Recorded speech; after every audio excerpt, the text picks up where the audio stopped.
ẹ bí àwọn pípù yìí ibi tó ń tẹ̀lé mànáfìkì tó ń ṣe wọ̀nyí 48 hours with Christ 300 minutes with Christ ṣé ìyàwó Christ ń rọbí náà fi dúró ṣàánú fún Christ ní àbí Christ sì wà lọ́rùn gbogbo wọ̀nyí jìbìtì lórí àìríṣẹ́.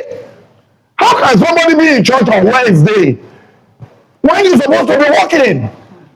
How can somebody be in the church on Saturday, on Thursday?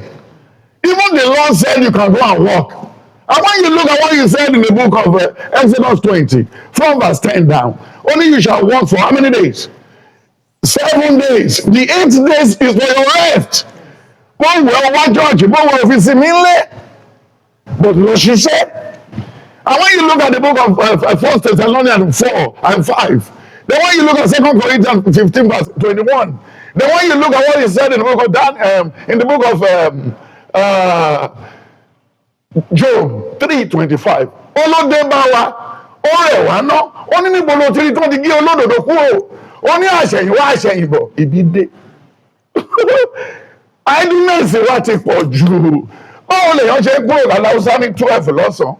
Ní Friday kò dẹ̀ tún padà sí ibi iṣẹ́ ó tún di Tuesday àdàfẹ́ kí ìjọba máa gbèrú sí ẹ̀yìn tó dẹ̀ ti wọ 40 years tó yẹ kó máa lọ́lé tó ti jalè ẹ̀ tó sọ di DG ẹ̀ tó sọ di DG àwọn ọmọ tó wá graduate ní last one àtẹ̀mí ní múlẹ̀ tí kò ṣiṣẹ́ ṣé kó máa jalè kó máa ṣe yahoo ṣé o fi dálé iṣẹ́ ilẹ̀ bíi ti Tinubu náà ó gbé mọ́ra búrẹ́dì yẹn ti dùn jù ìgbọ́n tó máa kó bá wọn diabetes ó ti dùn jù níbo ló fi rí bìrìbìrì fúláwà kó ṣàlàyé jàre. When you look at all these things wọ́n máa tàn wá pé ó dàbí ẹni tó ń lọ rèé tó lọ́nà ló gbà lọ́wọ́ ẹ̀ òun fún ṣe bọ́ bá ṣe ló ń lọ́wọ́ ẹ̀ tó ń lọ́lé ṣe gbọ́dọ̀ bẹ̀ di ìparí oṣù kò rí pírẹ̀dù ẹ̀ ṣé kò ní bí amọ̀bà. Àwọn ọmọ tó wà ń dààmú gbogbo first born wèrè mà ní wọn àkọ́bí ọdún ẹ̀ tó fojú fẹ́ nígbà wọn náà ti kó tiẹ̀ tó ṣẹlẹ̀ láàárọ̀ yìí sí mo ti sọ 4 years ago àwọn náà ti dàrú wọ́n ti dàrú ìgbàdí ìgbàdí ìgbà wọ́n ní kẹ́ ẹ̀ tí ì dàrú ẹ ti lé ìyàwó yín náà lọ níbẹ̀ ẹ tún lọ ṣe ọmọ tó bí fún yín ẹ lọ ṣe DNA.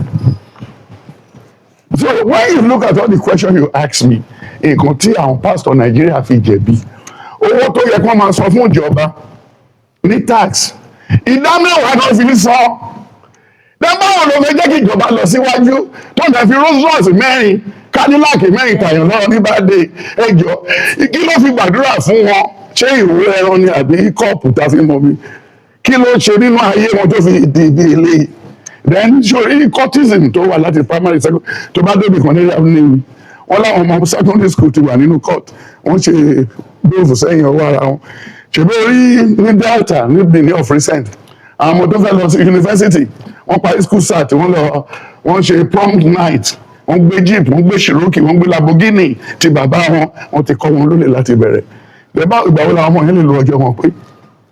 And when you look at Proverbs 3 from verse 16 down ó ní kọ́ ọmọ rẹ kí ó lè fún ẹ ní ìsinmi ní ọjọ́ alẹ́ ọ̀nà ọláfẹ́ fi ní ìsinmi ní Nàìjíríà yìí sì lọ́wọ́ àwọn pásítọ̀ lọ́wọ́ àwọn imam ṣebí Lágége 4 years ago chief imam kan Lágége ọmọ ẹ lọ gbé pamọ́ ó kidnap ẹ nígbà tó fẹ́ tí wọ́n ránṣọ́ ọ̀nà wá rí bá fọ́ọ̀nù wọn kèrè Gani ìrẹ̀lẹ̀kẹ̀ òun ló gbé bàbá ẹ̀ pamọ́.